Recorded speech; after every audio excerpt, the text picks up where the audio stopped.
Hello, everyone, and welcome back to Dugout Take. Joined by Bernard. How are you, mate? I'm fine, mate. Yeah, a couple of days off work, so I'm all chirpy. Didn't have to put up with the United fans for a couple of days. I'll have to suffer them on Friday when I go back, but at least I get a bit of peace for 2 or 3 days. Yeah. We'll get straight to it then. Very disappointing 3-2 loss against Tottenham on Saturday night.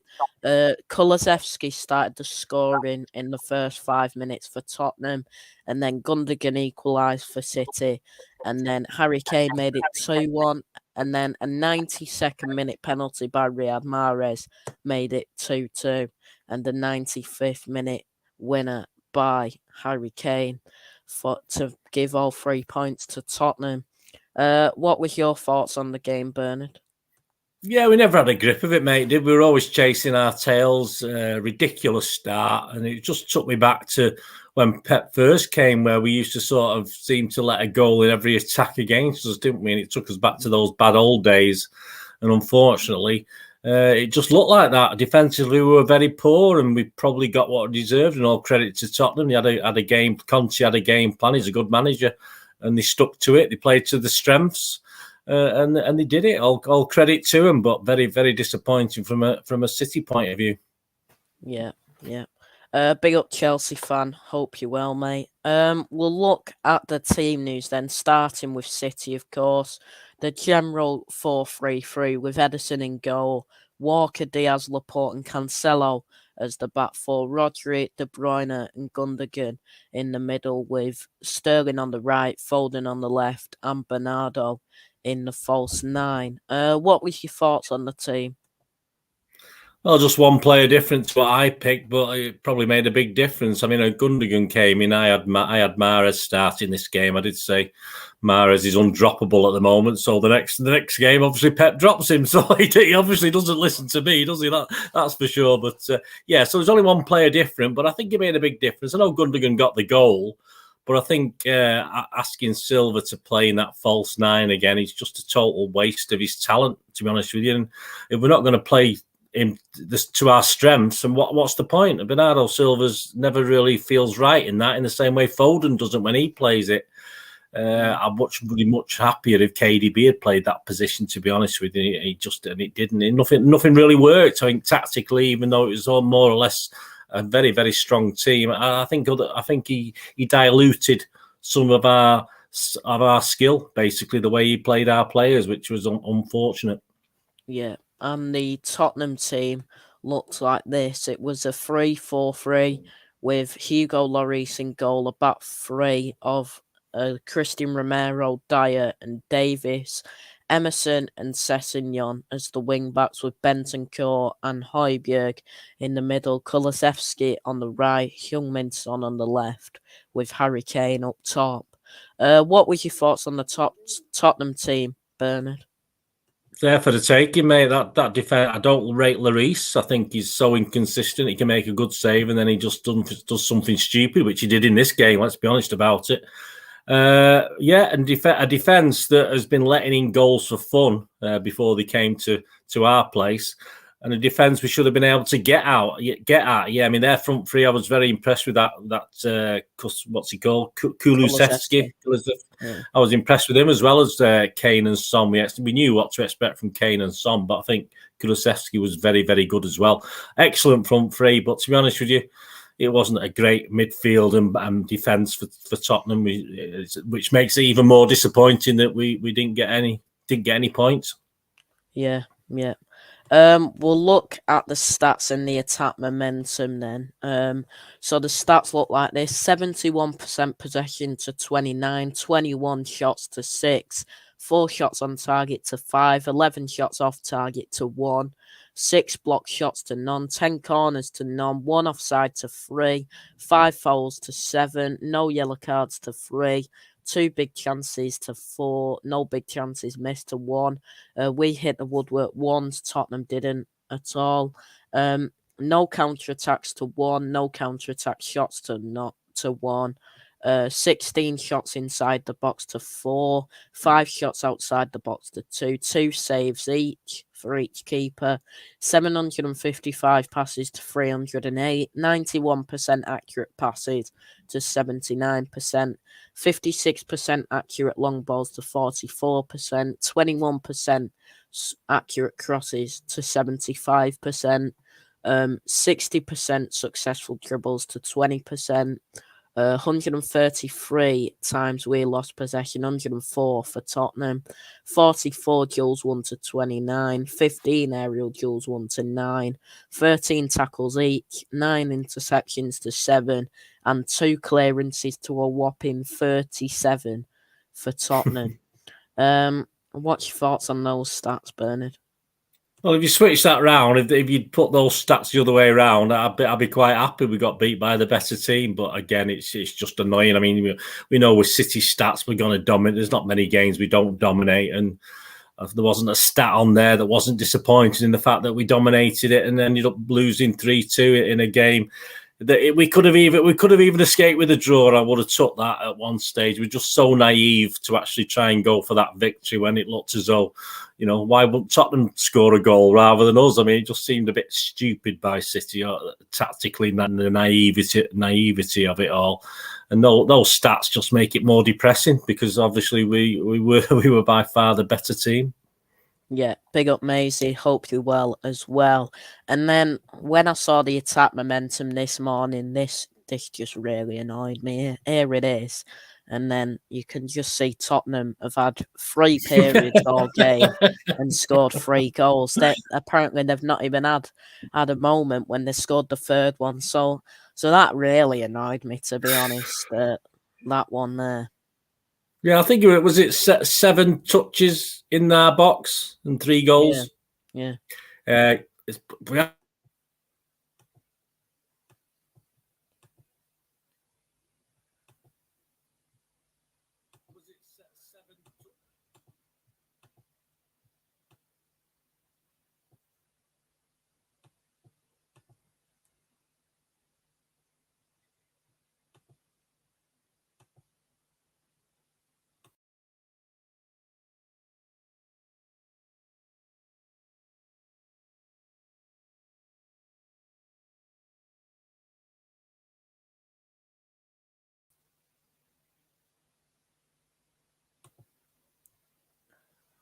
What is going on here?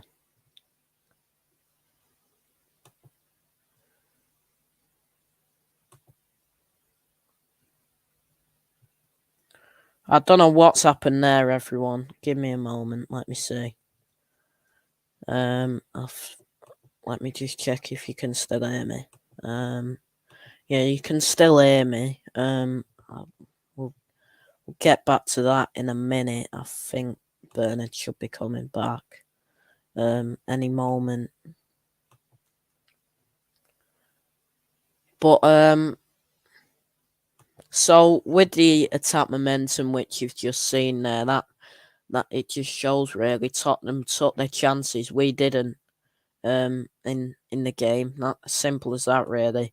With Tottenham having 3 periods all game and scoring 3 goals. We got Bernard back. I've no idea. Yeah, I don't know what happened there, mate. I say I'm showing a strong signal here, but this weather's a bit dodgy at the moment, so it might be affecting things. I'm not too sure. Yeah, sorry, mate. Yeah, I was just saying Swindon Town and teams like that would have been, had far better stats than that, didn't they? As far as playing City's concerned. It was just as you said there before we went off. It's just very, very depressing to see those that momentum, the attack momentum, if you like, whatever they call it. Yeah. We'll go through the players then, starting with, of course, a keeper, Ederson. 2 saves, 1 save from inside the box, 24 touches, 89% accurate passes, 1 out of 3 accurate long balls as well. Thoughts on Ederson's performance, Bernard? Yeah, you can't blame him for the goals, mate, can you? I don't think he could be at fault for any of those goals. He made that cracking save at 2-1, which, let's face it, those sort of things win games for you when you make a save like that. But obviously we weren't good enough to go for it. But so nothing wrong with Ederson's performance. It was just let down by the 5 guys immediately in front of him, which we'll talk about obviously now. Yeah. Next up then is Kyle Walker. So his stats look like this: 1 interception, none out of 1 ground duels were won, 1 out of 2 aerial duels were won. 8 times he lost possession, 1 foul, 105 touches, 95% accurate passes, 1 key pass, 1 out of 4 accurate crosses, 1 out of 2 accurate long balls as well. Thoughts on Walker's performance, Bernard? Well, until that last goal, mate, he was probably our better defender, but obviously he came as, when he got bullied by Kane, which he did. Let's be honest about it. It's a mismatch anyway. If Kane's on form, that's a bit of a mismatch, but he got bullied out of that ball, that cross at the end, given their winning goal. He did okay apart from that, as I say, but that just sort of brought him down to a disappointing level with. Not quite as bad as some of the others, but it was a little bit disappointing. But as I say, if Kane's on that sort of form, he's had a good game, he played well, that's his strength. And, obviously, height-wise, he had the advantage over Walker, and Walker's not noted for his height aerial duel prowess, is he? Let's be honest about it. But a bit disappointing. But he'd been okay up till then, to be honest with you, of the back four. Yeah. Next up then is Ruben Diaz. 1 clearance, 1 tackle, 1 out of 1 ground duels were won, 2 out of 2 aerial duels were won, 5 times he lost possession, 92 touches, 94% accurate passes, 3 out of 5 accurate long balls, and 1 shot off target as well. Thoughts on Ruben Diaz's performance? There's a lot of people out there saying it's probably one of his worst ever, but we've seen little snippets of this, haven't we, over the last few weeks? As I said, he's had a tendency to make errors, but that error after 4 minutes is unforgivable, especially when it's on the halfway line when it's so close. I mean, he could have almost been in his own half and never be offside anyway. He was literally about a yard or two into our half, wasn't he? That very in the 4th minute when obviously Diaz was putting his hand up, appealing. That's all we did all game, and all our players were putting their hands up, appealing for things because he got run ragged. He never quite recovered from that 4th minute, I don't think, and. As I say, he was probably at fault for at least one of the other goals as well. So not great from Ruben Diaz. He's going to have to pick up a little bit. Look at himself and say, right, let's improve. Let's go from here and improve from here. Yeah. And then his centre-back partner, Emerick Laporte, 1 clearance, 1 interception, 1 out of 3 aerial duels were won, 4 times he lost possession, 123 touches, 97% accurate passes, 2 key passes, 3 out of 6 accurate long balls as well. Thoughts on Laporte's performance?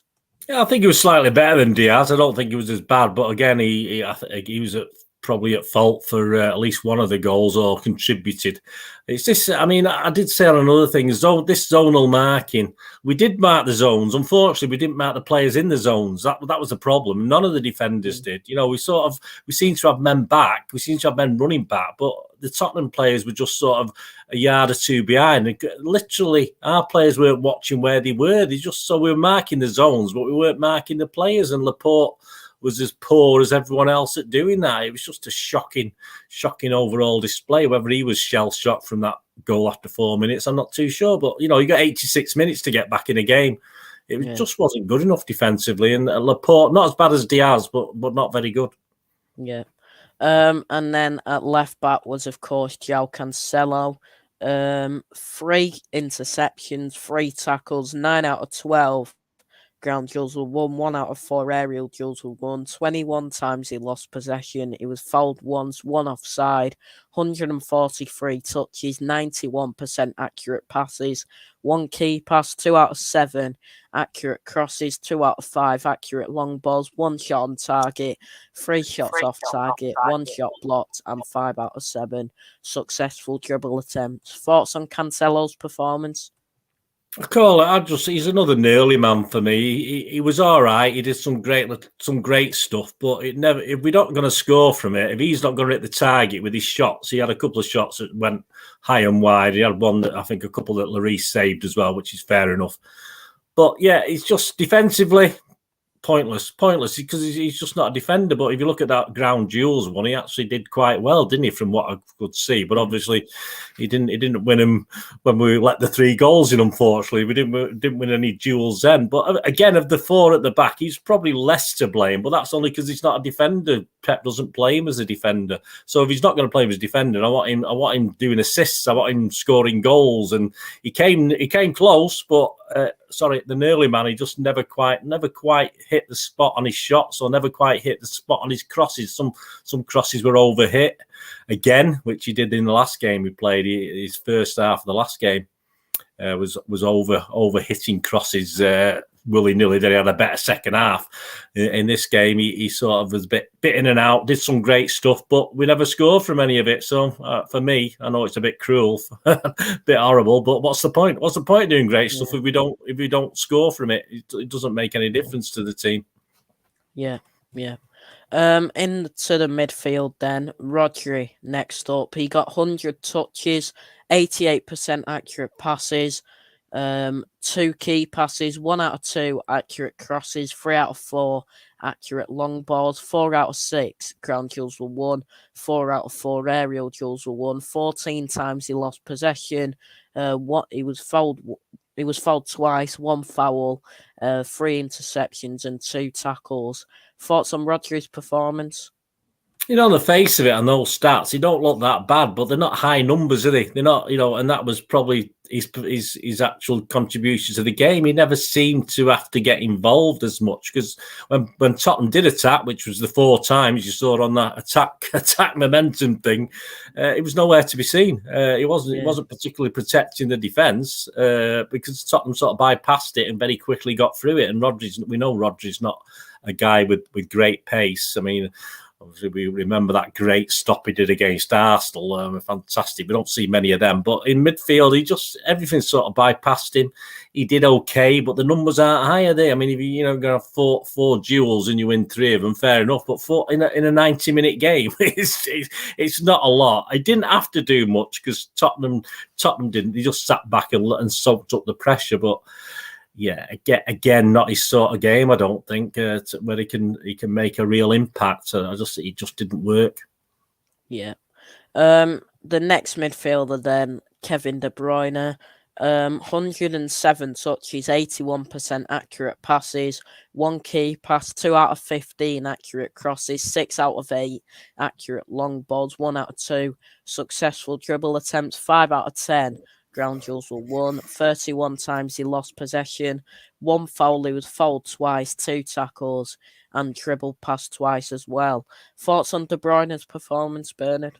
Yeah, some people are saying he may need a rest as well. But again, I think we've said this time and time again, nothing wrong with his commitment, nothing wrong with his energy. He's trying to get the ball, he's running for throw-ins, he's trying to get the ball off the ball boys to put back in play. And again, it just wasn't one of his games where he had the guys to pass to. It was all very much crosses into the, I think we had 30, was it? Crosses into the box, looking for this 7-foot striker that doesn't exist, that we don't have, and that's what we're doing. We're just pumping it into the box all the time. KDB was probably culpable in that. He probably did it himself, but there's no runners. I think Tottenham was so tight at the back, you couldn't get in behind them because they were defending so deep. So it really stymied KDB's abilities. That's why I think he would have just been better playing as a false 9 rather than playing where he was and just playing that role, and let Silva had a more a freer role as well. But it just didn't work for Kevin, and it's not for lack of effort. It just wasn't a game where we could get that grip of the midfield and get a grip and put the balls in behind. It just wasn't that sort of game. Yeah. And then the other man in midfield was, of course, Ilkay Gundogan. He scored City's first goal, 51 touches, 89% accurate passes, 1 key pass, 2 shots on target, 2 shots off target, 1 shot blocked, 1 out of 3 successful dribble attempts. He hit the post, 1 out of 3 ground duels were won, 2 out of 4 aerial duels were won, 8 times he lost possession as well. Thoughts on Gundogan's performance, Bernard? He's one of our best players on the day, I thought, to be honest with you, even though I didn't think he should be playing him. He scored a good goal. He was calm. He put it in nicely. That one that hit the post was very close. I mean, he was unlucky with that one. And he was one of our best players on the day. But again, look at those stats. I mean, you're talking 3 or 4 things, aren't you? 3 or 4 passes, low counts, if you like, for the stats. And that's because of the game and the way Tottenham played. And even though we had a lot of the ball, again, Gundogan was sort of wasted most of the time, but you can't say anything because at least he scored a goal and he could have had another. And for me, he was up there as one of our man of the matches, which on a very poor performance doesn't say much, but at least he was there and he had a go. He tried. That's what we can say. Yeah. Next up then is Raheem Sterling. His stats looked like this: 1 shot blocked, none out of 2 successful dribble attempts, 51 touches, 86% accurate passes, 1 key pass, 1 out of 5 accurate crosses, 1 out of 5 ground duels were won. 15 times he lost possession, 1 foul and 1 tackle as well. Thoughts on Sterling's performance, Bernard? Yeah, again, a lot of people have said why he was possibly not the guy to bring off because at least he had the occasional. There's a chance he could do something. It was fit enough to carry on 90 minutes, of course he is. So I probably wouldn't have brought him off either because we weren't doing anything. But it wasn't Sterling's fault particularly. It's obviously when you put Mahrez on, perhaps there's a couple of others you could have brought off instead. But I thought he was okay. He was okay in bits, but again against this Tottenham side, he never really got the room to get down that wing, get to the byline or anything like that. He was cut off well before. He didn't have much supply because say they had to beat 8 or 9 Tottenham players every time with a through ball. It just never happened, and I don't think. Considering Sterling's been playing quite well, I'm not going to hold it too much against him that he couldn't do that much against a very organised, very defensive-minded Tottenham side. Yeah. Next up then is Phil Foden. 2 shots off target, 1 shot blocked, 3 out of 4 successful dribble attempts, 59 touches, 95% accurate passes, 1 key pass, 2 out of 4 accurate crosses, 5 out of 7 ground duels were won, 1 out of 1 aerial duels were won, 7 times he lost possession, 1 foul, 1 interception, and 2 tackles as well. Thoughts on Foden's performance? Well, I think he was livelier at the boxing, wasn't he, later on, to be honest with you, than what he was on the pitch. It's not. I think Foden's right. I don't think he's been right since he got dropped to natural with Pep anyway. And we saw little glimpses of him the last couple of games, but he's back to his bit of an inauspicious self today. He could have. He was probably had a go and he tried, but again, there's nothing really working. We were basically blunted all over the place by this Tottenham team. Say Conte's, and they say from a team that isn't that great defensively, midfield wise, but we just didn't have the personnel. And Phil Foden, again, just another non-existent game. Really, we didn't really see much from him. Yeah. On what happened at the boxing, we've got a few statements here.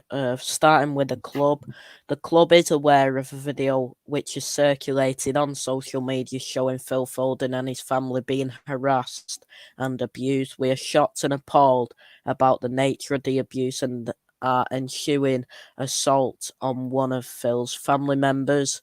The club also said we will continue to give Phil and his family all the support and assistance they need. The police also said Greater Manchester Police are aware of a video circulating on social media showing a disturbance at the AO Arena last night, 19th of February 2022. We are conducting some further inquiries into the circumstances surrounding the incident. And finally, directly before the episode shown in footage on social media, Phil Foden, who was attending a Maycam versus Kell Brook, had been harassed by a group despite the Man City forward trying to ignore them. So it's not been a great couple of weeks, to be honest, for Foden, has it? No, it does raise questions about security and stuff, though, doesn't it? I mean, it's, you should be entitled as footballers to go out. Let's face it, Manchester's not all City fans, is it? So he's going to get stick, and these were Liverpool, Scousers from what I believe, from allegedly, obviously involved. So you're always going to find people who are going to be sort of nasty and sort of some clever, some nasty in a good way, some nasty in a bad way. That's life. That's especially certainly at a boxing arena. It's kicking off all over the place anyway. It usually does. I wouldn't go to one for you offered me $100,000. I probably you offered me $1 million. I probably go. But yeah, I wouldn't want to go because it's just a nasty atmosphere, and that's what you get. And unfortunately, I think there should be a little bit more security. They should be either be in a special box. I know they have gallery seats and stuff like that, don't they? But I know it's horrible, but it's things like that. There should be better security, and obviously the security at the arena is probably rubbish. It's probably just stewards, and I always think these sort of events should be better policed, like football matches need to be better policed as well. But you should be able to go out and enjoy yourself. And from what I've seen, yes, his mother was a lively soul, and if your son's called something, you just got to take it. Life, that's how it is. And obviously, there's a certain stage where people snap, and we're all human, of course we are. But I just think there should be a better security around footballers. I mean, they pay a lot of money. They're like film stars, aren't they? I mean, they, as they say, most of the time walking around, you've seen Bernardo having pictures taken with fans, not always City fans, other people, and they're really nice, but not everyone's like that. And you have to be careful, and especially at events like a boxing match. Yeah, as I say, I wouldn't fancy going to one. I think it's a nasty atmosphere. So I think they should think carefully about these things and have it more controlled and have a bit more security, certainly for footballers, whether it's City, United, Liverpool, whoever it is, should have a bit more security. So it's a bit depressing to see. And obviously I saw most of it with the fire extinguisher being one of Phil Foden's entourage attacking someone with a fire extinguisher. I mean, if that makes contact with someone's head, they're dead. It's as simple as that. You hit someone on the head with a fire extinguisher, so really he should be up for attempted murder. I don't know who he was. I have no idea. But, it's not all 6 of one. It's 6 of one, half dozen another. All right. They were provoked, but I'm sorry, you fisticuffs, as we used to call it, the old people call it. Your fist is fair enough. You start bringing metal objects into it, you're risking someone's life. Definitely risking someone's life. You are with fists, of course. Yeah. So, I think there has to be a little bit better security, and obviously, certainly for these young players, and it should be more controlled. Perhaps the club could have more say on it as well. Yeah. We'll get back onto the football then. Bernardo is next up with his stats. 3 shots off target, 1 shot block, 1 out of 1 successful dribble attempts, 50 touches, 86% accurate passes, 2 key passes, none out of 1 accurate crosses, none out of 1 accurate long balls, 3 out of 3 ground duels were won, 1 out of 2 aerial duels were won, 9 times he lost possession, and 2 tackles as well. Thoughts on Bernardo's performance, Bernard? Yeah, I just don't know where he was playing. I know he's supposed to be the false 9, but that heat map there showed he was in various places anyway. He was all over the place. I just don't think City as a team, we got the best out of our players, and Bernardo's another one. We just didn't get the best out of him. He's not, people compare him to David Silva, but he's got a different style to David Silva. He's not able to do things in tight spaces that David Silva could do. He's got his own skills, of course. He's got better things than David Silva has, and vice versa. But I just don't think how we played and how Tottenham played, we could get the best out of our players, and I think Bernardo suffered. Yeah. And we had 1 substitute all game, and that was the scorer of the second goal, Riyad Mahrez. He came on, scored his penalty very convincingly as well. 1 shot on target, 1 shot blocked, 1 out of 1 successful dribble attempts, 31 touches, 95% accurate passes, none out of 4 accurate crosses, 2 out of 3 ground duels were won, 8 times he lost possession, and he was fouled once as well. Thoughts on Mahrez's performance? Yeah, he was unlucky to be dropped in the first place. So Yeah, I think he did very, very well. A superb penalty. He had to wait 2 or 3 minutes to take it. A fantastic penalty. Absolutely brilliant under pressure. It's a shame that it was wasted. It's a shame that it all ended. It was pointless in the end, literally. And I think Mahrez did what he had to do. I just think it was a bit mean on him not playing in the first place. But as I think we did say, people like Stones and Gundogan, I want to shoehorn them in as much as we can, and perhaps Pep did that with Gundogan, because I don't know why he chose Gundogan over Mahrez. I don't know. I just don't know. I mean, it's certainly not for defensive reasons, is it? Because let's face it, Gundogan's not the greatest, covering the defence. Yeah. But it just seemed a little bit more of a negative to me, Mahrez not playing. I think if Mahrez had started the game, I think that's a bit more on the front foot, a bit more of a positive lineup. But Pep has his reasons. Unfortunately, they didn't work this time. Yeah. Big up Niall. Hope you're well, mate. We'll move on to Pep. Did he get it wrong? I think he struggled. I mean, he's come out and said we played real. I mean, he does this, doesn't he? Didn't he come out and say we played really well or some rubbish like that? Yeah, I mean, we didn't play really well. I mean, when we're putting 30-odd crosses into the ball to a non-existent striker, I mean, if he's going to do that, put Delap on. Put Delap on or put John Stones on up front. Do something. If you're going to put crosses into the box and you got Foden and Bernardo and Sterling or whoever, even Mahrez, he's not a big lad, is he? What is the point? I mean, their defence is rubbish, but they're big. So I mean, so what is the point? What is the point in putting? And we know City are struggling when we do that, and we've done it loads of times, and we just willy-nilly put those crosses into the far post, and the keeper collects them, or the defenders head them out, so what is it? What was the tactic? I mean, is Pep not on the touchline saying, stop doing that? Just try and play a bit of football. So he seemed to accept that's what we were doing, but he didn't do anything to help. He didn't put a big lad up front to say, put Delap on for 10 minutes. Do something. And we did it. We got back in the game. We got a penalty, probably justified penalty, because the defender was an idiot putting his arm up. So we got back in the game, and then we let it slip again. Tactically, Pep sort of was outthought by Conte. Conte played to. He knows what he's got at Tottenham, and he played totally to their strengths, which is literally, rely on the 3 lads up front, and hopefully we can hang out at the back and hang on at the back, and that's exactly what happened. And we weren't clever enough with that team, which is more or less our best team. Don't forget. I mean, it's not as though we had any sort of backup players in. We just weren't good enough, and obviously Pep's tactics. He made the substitute on 68 minutes, so he waited for 68. Usually you would say 60 minutes, wouldn't you?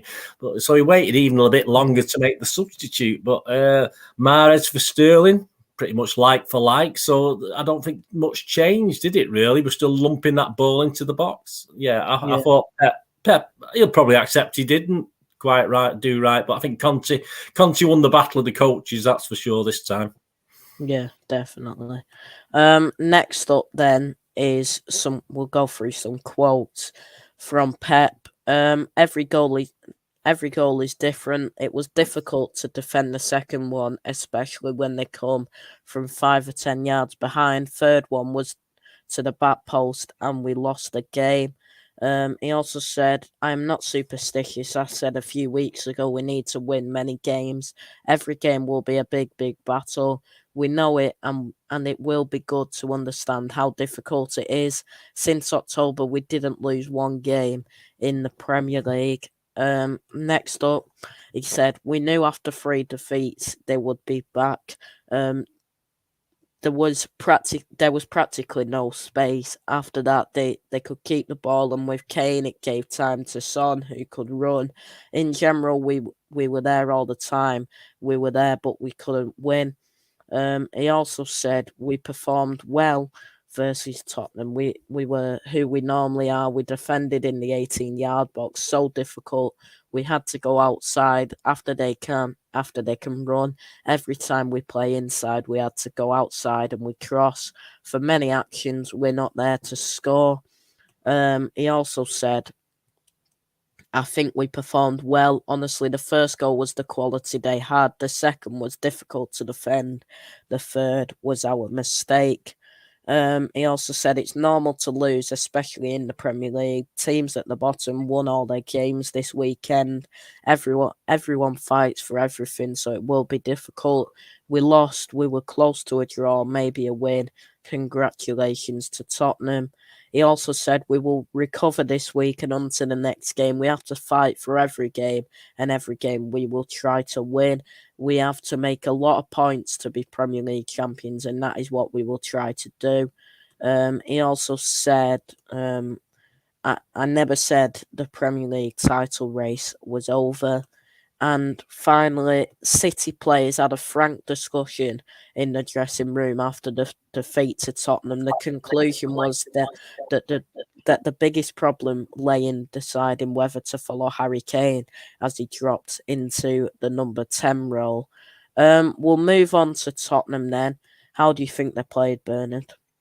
Yeah, I mean that's interesting there. Before we just speak on Tottenham, I mean, obviously they knew what was going on. I mean, Pep's a genius. Can he not change? And we know he has a plan A, and he likes to stick to it, and it usually works. But surely if Kane's doing this from early doors, dropping into this number 10 role and causing problems, all right, it was a bit early after 4 minutes to say, oh yes, that's the tactic they're playing. But certainly by 20, 30 minutes. Where literally they hadn't done much anyway, and you could see what Harry Kane was doing. I mean, because he dropped back to, that's a great through ball, wasn't it, for the first goal? Absolutely superb through ball, and he dropped back then. So that was the 4th minute. So we knew that. So why didn't Pep do anything about it? Why didn't we change, even if it meant dragging someone off? But we know the answer. We know the answer because Pep doesn't do that. Pep doesn't change things like that because he's happy with his A team and his A plan, which usually works. So we can't be. We can't be picky on it because we know it does work 95% of the time, let's say. And Tottenham played to the strengths, and that's what you do. And I don't think City did. As I say, I think we had players, like, for instance, Bernardo and KDB not playing in the right position. And obviously, he's messing things around to put other players in. And say we haven't got that many. It's not as though we've got 15, 16 key players now that are all, he's ended up with 12 or 13 key players. And he won't play Stones for whatever reason. I'm hoping he'll play Stones now, who I think is our best defender at the moment, even a line for Ruben Diaz. I think Stones is a cleverer defender. Whether he would have made any difference against Tottenham, I'm not too sure, because Tottenham are very, very good at what they do, but we know what they do. They've done the same for a while. It's not a Conte masterclass, because he did the same as what Nuno did. He did the same that perhaps what Mourinho did not quite as defensive, but so we know what they are. We know what Tottenham are. Pep knows what Tottenham are. And Conte played to their strengths, and he got thoroughly. In the end, he got. I'm not going to say deserved victory because it is a deserved victory because he did a number on us. It's as simple as that. We weren't good enough to beat them, and they did a number on us. And at 2-2, they came back. They could have easily tried to defend a draw, but they thought, oh no, we can score here, and that's exactly what they did. So congratulations to Tottenham. They won they got the double over us. They won the We Beat City Cup. They'll play next week and be total rubbish again. But they played to strengths and it works. All credit to Tottenham. I'm not a big fan. I hate that. A lot of City fans don't like Tottenham, and I'm one of them. But all credit to them. They did a number on us, and Conte did a number on Pep, and Tottenham as a team did a number on City. Yeah. We've got some stats before we go to the referee. So after the 2 goals, it's 100 goals now this season in all competitions. Number of players fielded by top 6 teams in the Premier League games over the last 365 days. City with 28, Liverpool with 33, Chelsea with 29, United with 33, West Ham with 27, and Arsenal with 32. And finally, City have now played 950 games in the Premier League, 464 wins, 207 draws, 279 defeats, 1,622 goals scored, 1,059 conceded, and 5 Premier League titles from that as well. So we'll go to the referee then, Anthony Taylor. How do you think he did, Bernard? Actually, he's usually okay for us, but I mean, I know that penalty. Was it obvious at the moment? Was he badly placed to see it? I'm not too sure. I've watched it on replay. I couldn't see from my end of the ground. Obviously, it's up the other end, so I didn't get a great view of it from our end. But from what I can see, he had his arm up when he fell to the ground. So if it hits his hand, it's a penalty. And obviously Anthony Taylor didn't see that, did he? But he certainly saw it when he went over to the screen. Didn't take long to change his mind anyway, which at least VAR did its best for us. Unfortunately, we weren't good enough to take advantage. Yeah, it's funny with Taylor. I think because everyone slags him off, I think he perhaps does. There was one in the first half where it went out for a corner and he gave it a goal kick, and it was the most obvious corner. It took a wicked deflect. Well, certainly a good deflection off the Tottenham player, and we're up in arms, and he gave a goal kick, and it was nowhere near a goal kick. It wasn't even a brush of the Tottenham player. It sort of really struck him and went out for a corner. So. Yeah, but I think Anthony Taylor's, because we slag him off, I think he's probably not as bad, but of all the referees, he's equally as rubbish as the rest of them. But so at least VAR sort of worked, didn't it? At least VAR worked, which was a good thing, and it worked for us. I mean, my lad hates VAR. He can't stand it. He couldn't even celebrate when we got the penalty because he doesn't agree with VAR. So totally wrecked it for him, and obviously said, well, even if it's a blatant handball, I mean, surely that's what it's there for, But it is what it is. But at least VAR worked. That's the only thing I can say. Taylor was Taylor, and at least VAR. Who was on VAR? Was it? Who was? I'm not sure, to be honest. I'll have to double check. Might have been Darren England. I'm not too sure. I did have a note of it, but I forgot now. Yeah, so at least that worked. But obviously, Anthony Taylor did work sometimes. It didn't work other times, and that's typical of the referees anyway. Yeah. And then onto the fans. Tottenham did sell out their away allocation.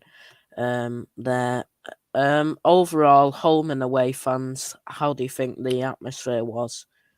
Yeah, it wasn't. It was all right. It was okay. Tottenham only got one song anyway. Let's be honest about it, and that's a dirge. I saw this did sing. Obviously, Tottenham get battered everywhere we play as a Mickey Tate, which is fine. I can accept that. We'd do the same ourselves, of course we would.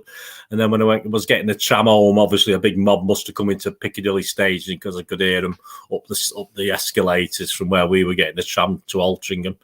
But so obviously they were quite happy, of course. They were all right. It wasn't the greatest atmosphere. It wasn't bouncing, put it that way. But it was okay. It wasn't anything special. Yeah.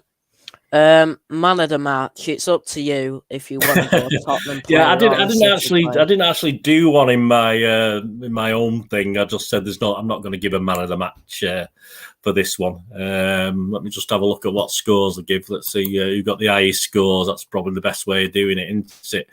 Yeah. Gundogan got a 7, which was one of my highest out of 10. And I think that was about it, mate. Edison got 6. He wasn't much to blame, but he only got 6, an average score, because he just didn't do anything wrong. He didn't do anything particularly.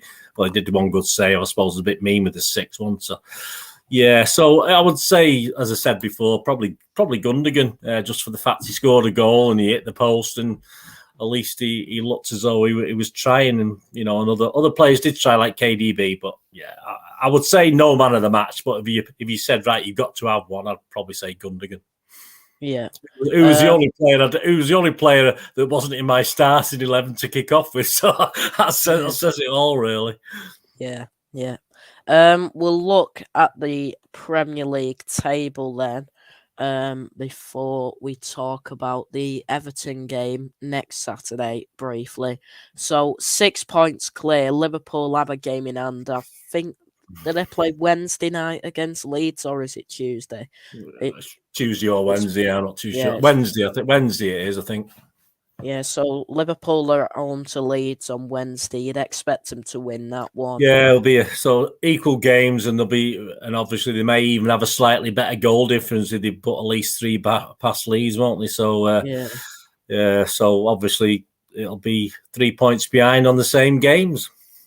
Yeah, and Tottenham are down in 8th at the moment, but below Wolves, Arsenal, and West Ham. So it's a disappointing result when you look at the table as well, isn't it? It's because Tottenham. They're not going to make top 4. Not KANE else chance of making top 4. I doubt they're going to make 5th unless someone implodes, because they're not going to win the game. They've got a couple of games in hand on a couple of those up above them, but they're not going to win them. Tottenham are Tottenham. Yeah. The Spurs aren't they? Spurs, they go all Spursy, and this is all like typical City. They go all Spursy, and we know that. We know that with Tottenham, and quite rightly too, because as I say, defensively and midfield wise, they're not great. It's just those forwards, they can't keep carrying them. But yeah, a bit disappointing.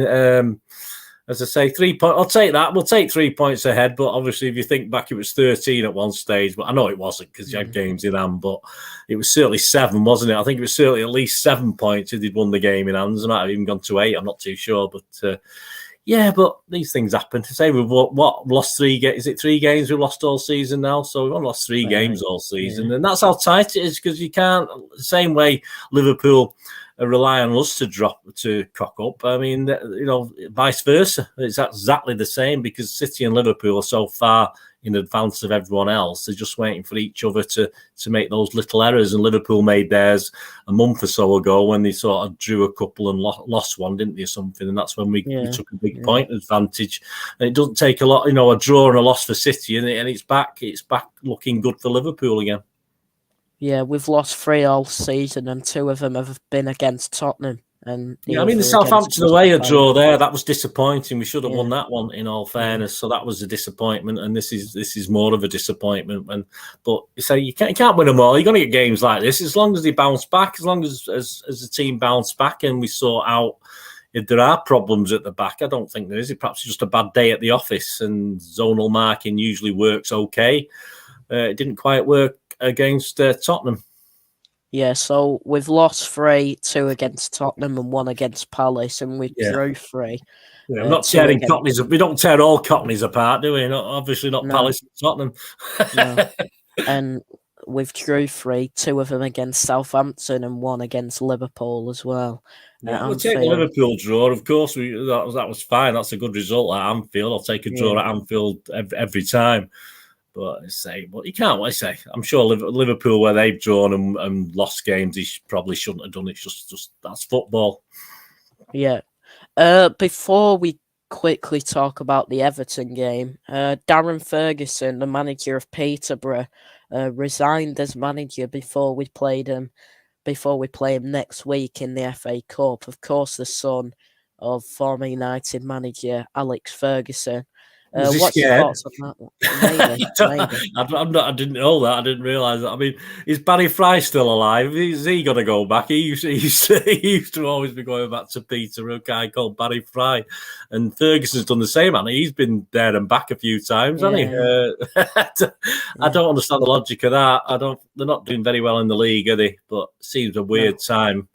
Perhaps there's other things going on behind the scenes we don't know about. Just especially if it is a resignation, he's not been pushed. I'm not too sure of the details of it, but very strange. But you'd think he would have waited till they played City, and But hey, I don't really care. I don't. Anyone with the name Ferguson, I'm not really that bothered, to be honest with you. Yeah, he's had 3 different periods at Peterborough as manager. I'm interested to know the details, but obviously there's probably something to it. But I don't know. They're not doing very well, are they? I don't think they're. They're pretty low down in the league, aren't they? No, yeah, they are. They're in the bottom 3, I think. Yeah. So. And then next Saturday, 3 5:30 kickoffs in a row. We're away at Everton, 5:30 again. How are you feeling for that one? Yeah, well, again, I mean, like Tottenham are in bad form, and Everton are in shocking form. But they got Mr. They got the ex-City legend, Mr. Lampard, of course. Obviously, to wind the Chelsea fans up, ex-City legend Frank Lampard. Yeah, who knows, mate? Who knows? I mean, obviously, other managers will be watching that game against Tottenham, and thinking, oh, what have we? What three players have we got up front that can replicate what Son, Kane, and that other guy did? So they'll be looking at that. And I mean, they won the last home game, didn't they? Was it Leeds 3-0? I think they beat Leeds 3-0. All right, they've lost the away games, and he's not doing great. But hey, why not? Why not go for it? I mean, if I Lampard, I mean, obviously they need the points still. They're struggling, as we know. They could get dragged into it still.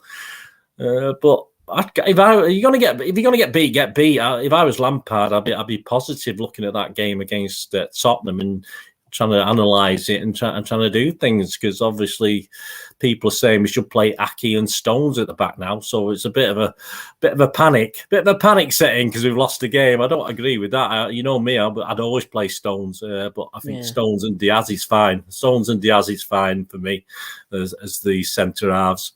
With Walker and Cancelo, of course, they are, and that'll do. But again, someone said, if we don't beat Everton, we don't deserve anything, do we? And let's face it, they're not going to roll over, even though we'd like them to, because it's obviously Liverpool's advantage if they beat us. But, football doesn't work like that. But it should be an interesting game. It used to be a bogey ground for us, didn't it, many moons ago? Not so much recently. We've managed to... We don't hammer them, do we? I don't think we... 2-1, 3-1, something like that. Don't slaughter them, or a couple 2-0, something like that. We never slaughter them. And quite rightly so, they're fighting for their lives. So it won't be easy. I'll take an odd goal. I'll take an odd goal out of 3, an odd goal out of 5. I'll take a 2-1 and a 3-2. But... It won't be easy. We'll have to. But let's see what we're made of after that Tottenham thing. Let's see what we're made of, and let's see what Everton are made of as well, because they desperate for the points. Yeah. So the difference between the form home and away, they're currently 12th with home form and bottom of the league on away form. So that's just a difference. Yeah, the fans are usually up for it. The fans are all right. I wouldn't say they were fantastic. They get rave reviews of fans, but it's not I've not been for a while. Not been able to get a ticket for a long time, but they're all right when they're winning. But the fans are quite quiet when it's they've only got 1 or 2 songs that they ever sing. They don't sing any more than that. So the fans will be up for it. I say they're not bothered about beating us and giving Liverpool the thing. They'll worry about that down the line. They just want to beat us.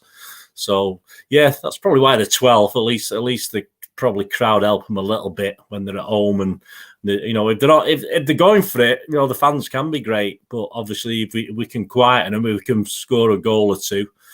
They'll just go quiet, and we can go from there. Yeah. We'll wrap it up there then. Where can we find you, mate? Yeah, just check on Twitter at Bernard_Dineen and all my YouTube stuff. You can go on there and follow links to all my YouTube City stuff, Citizen channel. And of course, if you're into films and TV as well, I do bits and pieces on that. So just that's the starting point at Bernard_Dineen on Twitter. That's the easiest place to start. Yeah. Cheers for coming on again, mate. Yeah, cheers, mate. Thank you. So you can find me here, of course, Dugout Daily on YouTube. Also, hit the Apex, that's my F1 channel, and at MCFC Hibs on Twitter. Also at Footy Away Fans. We're live again at 10 p.m.